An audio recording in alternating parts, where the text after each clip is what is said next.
ଅଗନା ଅଗନି ବନସ୍ତରେ ଗୋଟିଏ ମାଙ୍କଡ ରହୁଥିଲା। ତାର ଗୋଟିଏ ଗୋଡ ଛୋଟା ଥିଲା। ଦିନେ ସେ ଜଙ୍ଗଲରେ ଗଛରୁ ଗଛ ଡେଇଁ ଫଳ ଖାଇବାକୁ ଚେଷ୍ଟା କରୁଥିଲା। ସେତିକି ବେଳେ ତାର ଗୋଡ ଗୋଟାଏ ଡାଳରେ ଖସିଗଲା ଆଉ ସେ ସିଧା ଯାଇ ଖାଲରେ ପଡିଗଲା।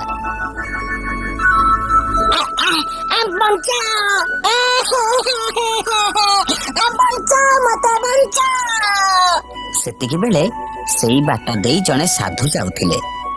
ସେ ମାଙ୍କଡର ଏମିତି ଅବସ୍ଥା ଦେଖି ତା ପାଖରେ ଯାଇ ପହଞ୍ଚିଲେ। ଆରେ ଆରେ ଏଇ ଦେଖ, ମାଙ୍କଡଟା ଖାଲରେ ପଡିଛି। ଆରେ ତୁ କାନ୍ଦୁଛୁ କାହିଁକି? ମୁଁ ତ ତତେ ଉଦ୍ଧାର କଲି। ଉଦ୍ଧାର କଲେ କଣ ହବ? ମୋର ଗୋଟେ ଗୋଡ ଜନ୍ମରୁ ଛୋଟା, ଆଉ ଆଜି ମୋର ଆଉ ଗୋଟେ ଗୋଡ ଭାଙ୍ଗିଗଲା। ଏବେ ମୁଁ କଣ କରିବି? ତୁ ବ୍ୟସ୍ତ ହନି, ମୁଁ ଏବେ ମୋ ମନ୍ତ୍ରଜଳ ସାହାଯ୍ୟରେ ତତେ ଭଲ କରିଦଉଛି। ସାଧୁ ଜଣକ ମାଙ୍କଡକୁ ଉଦ୍ଧାର କଲେ, ହେଲେ ମାଙ୍କଡର ଦୁଇଟା ଯାକ ଗୋଡ ଭାଙ୍ଗି ଯାଇଥିଲା। ସାଧୁ ଜଣକ ମାଙ୍କଡ ଉପରେ ମନ୍ତ୍ରଜଳ ଛିଞ୍ଚିଦେଲେ, ଆଉ ମାଙ୍କଡର ଦୁଇଟା ଯାକ ଗୋଡ ସାଙ୍ଗେ ସାଙ୍ଗେ ଭଲ ହେଇଗଲା। ସେ ତାଙ୍କୁ ହାତ ଯୋଡି କହିଲା, ଧନ୍ୟବାଦ, ଆପଣଙ୍କ ପାଇଁ ମୁଁ ଆଜି ବହୁତ ବଡ ବିପଦରୁ ରକ୍ଷା ପାଇଲି। ହେଲେ ମନେ ରଖିବୁ, ମୁଁ ତୋ ଉପରେ ଯୋଉ ମନ୍ତ୍ରଜଳ ସିଞ୍ଚିଲି ସେଥିରେ ବହୁତ ଶକ୍ତି ଅଛି। ତୋ ଗୋଡ ସାଧାରଣ ଦେଖାଯାଉଥିଲେ ବି ସେଥିରେ ତୁ ଅସାଧାରଣ କାମ କରିପାରିବୁ। ହେଲେ ମନେ ରଖିବୁ, ଯଦି ତୁ ୟାକୁ କୌଣସି ମନ୍ଦ ଉଦ୍ଦେଶ୍ୟରେ ବ୍ୟବହାର କରିବୁ ତେବେ ଏହାର ପରିଣତି ତତେ ଭୋଗିବାକୁ ପଡିବ। ମାଙ୍କଡ କିନ୍ତୁ ସାଧୁମାନଙ୍କ ବରଦାନ ପାଇବା ପରେ ସେ ବରଦାନ ସତ କି ମିଛ ତାକୁ ସାଙ୍ଗେ ସାଙ୍ଗେ ପରୀକ୍ଷା କଲା। ସେଇପଟ ଦେଇ ଗୋଟେ ବାଘ ଯାଉଥିଲା। କିଏ ବାଘ ମାମୁଁ, କୁଆଡେ ଯାଉଛ କି? ମୁଁ ଯୁଆଡେ ଯାଏ ତୋର ସେଥିରେ କଣ ଅଛି? ନାଇଁ ନାଇଁ, ତମ ବିଷୟରେ ଗୋଟାଏ କଥା ଶୁଣିଲି ତ। କଣ ଶୁଣିଲୁ? ଶୁଣିଲି ତମ ଦେହରେ କୁଆଡେ ଆଉ ବଳ ନାହିଁ, ସେଥିପାଇଁ ଆଉ ଶିକାର କରିପାରୁନ। ତୋର ଏତେ ସାହସ? ସାମାନ୍ୟ ଗୋଟାଏ ମାଙ୍କଡ ହେଇକି ମହାବଳ ବାଘକୁ ଏମିତି କହୁଛୁ? କହ, ମୁଁ କଣ କଲେ ତୋର ବିଶ୍ୱାସ ହବ ଯେ ମୋର ବଳ ଅଛି? ଆଚ୍ଛା, ଏମିତି କଥା। ତାହେଲେ ଶୁଣ, ମୁଁ ତମକୁ ଗୋଟାଏ ଗୋଇଠା ମାରିବି।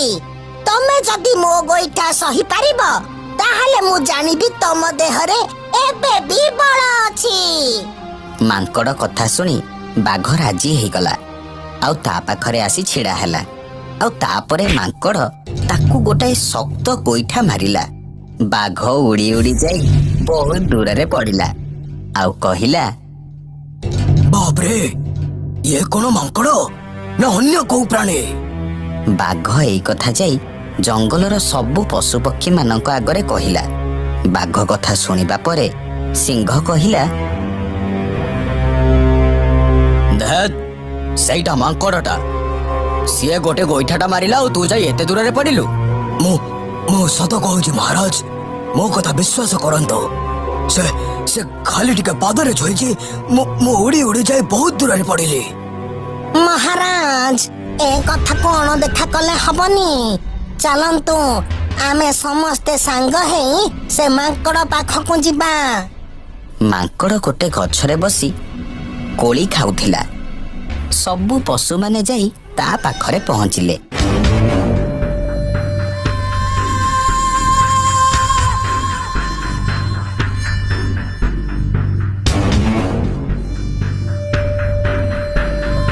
ଏଇ ତ ମାଙ୍କଡ ସେଇ ଗଛରେ ବସିଛି। ଏ ମାଙ୍କଡ, ତଳକୁ ଆ। କାଇଁ ତୋ କଥାରେ?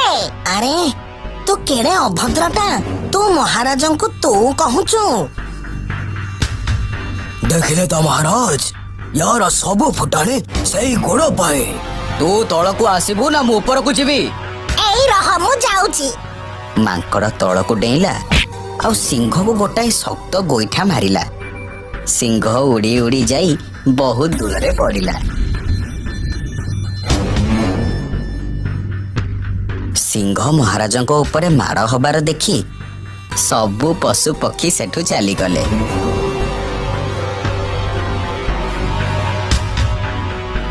ସମସ୍ତେ ଯାଇ ଗୋଟାଏ ଗୁମ୍ଫା ଭିତରେ ଲୁଚିଲେ। ମାଙ୍କଡ଼ ଏବେ ବନରେ ନିର୍ଭୟରେ ବୁଲିଲା। ତାର ଗର୍ବ ବହୁତ ବଢିଗଲା। ଦିନେ ମାଙ୍କଡ଼ ବଣ ବାହାରକୁ ବୁଲିବାକୁ ବାହାରିଲା।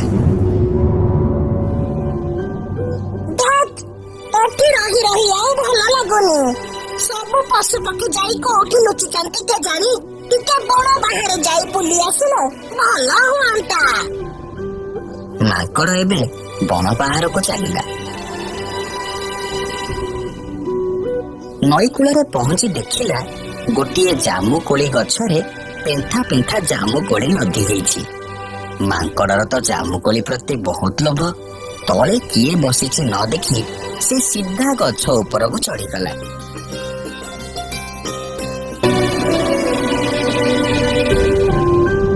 ଆରେ ବାଃ, କେତେ ସୁନ୍ଦର କୋଳି ହେଇଛି।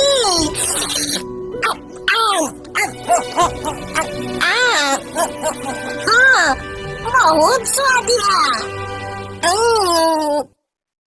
ଗୋଟେ କାମ କଲେ ହବ, ଗଛକୁ ହଲେଇ ଦେଲେ ଯେତେ କୋଳି ଅଛି ସବୁ ତଳେ ପଡିଯିବ।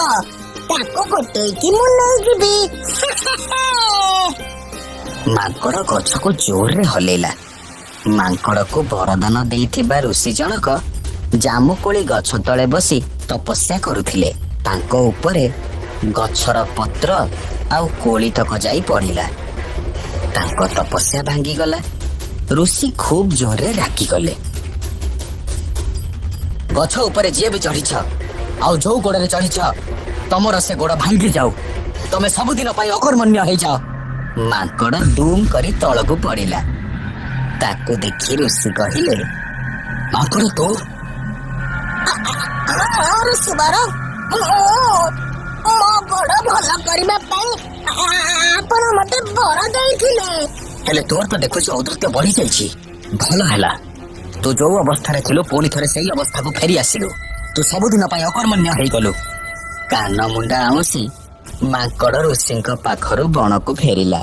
ସୁଖ ହଉ କି ଦୁଃଖ, ସବୁ କିଛି କ୍ଷଣସ୍ଥାୟୀ। ତେଣୁ ସୁଖ ସମୟରେ ଗର୍ବ କରିବା ଠିକ୍ ନୁହଁ।